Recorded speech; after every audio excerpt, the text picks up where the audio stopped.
Finally, what we've been waiting for, a good, hard problem involving vectors. An airplane is traveling at a speed of 500 miles per hour. Speed. I know the magnitude of the velocity. Remember, velocity is a vector. It has both speed and direction. With a bearing of 330 degrees. Oh, shoot, that's not direction angle. That's bearing from true north, clockwise, at a fixed altitude with negligible wind velocity. As the plane reaches a certain point, it encounters a wind blowing with a velocity of 70 miles per hour in the direction of north 45 east. So they gave us a speed and direction, a bearing of the wind, not its direction angle, by the way. What is the resulting speed and direction of the plane? Well, there's a few things we have to talk about first, right? One is adding vectors. So let's remember how to add vectors. If I have the vector let's call this vector W here, and I want to add vector V to it, I go W and then tail to head in standard position, meaning its initial point is on the origin. And then this becomes my new starting spot. And here, I just made these vectors up. This is vector V. The green vector is the resultant vector here, and we call that W plus V. Now, does it matter if I do V plus W or W plus V? No, vectors have that commutative property. Remember, we're going to be making a parallelogram. That would be vector V, tail to head. Then I'd go tail to head, and either way, we're all going to wind up at that point. That is adding vectors. And if you did it two ways, you don't have to do it two ways, but if you did it two ways, then the diagonal of your parallelogram would be your resultant vector. Let's talk about direction angle. Direction angle, if I have this vector, we'll call it V, then counterclockwise from the positive x-axis is my direction angle.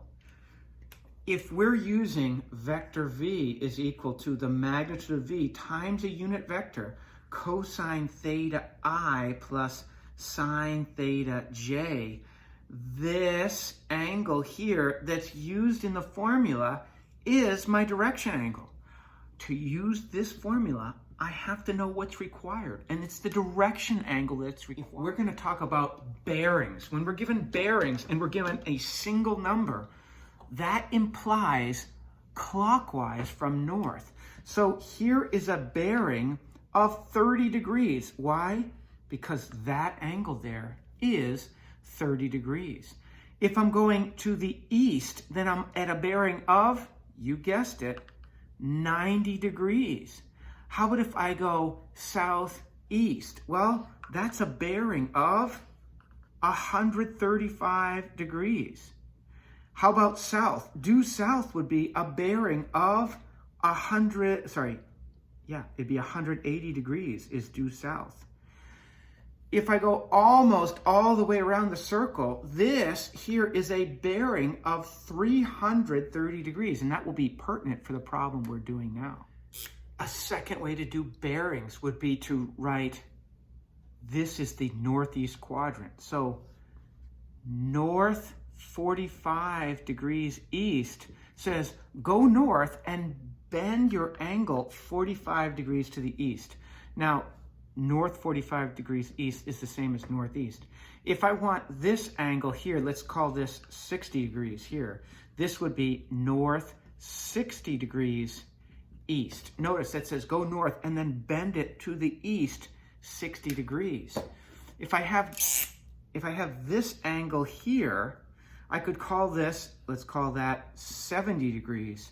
So we'd say this is south 70 degrees east, which implies go south and then bend it to the east 70 degrees. If I'm down in this quadrant, this is the southwest quadrant.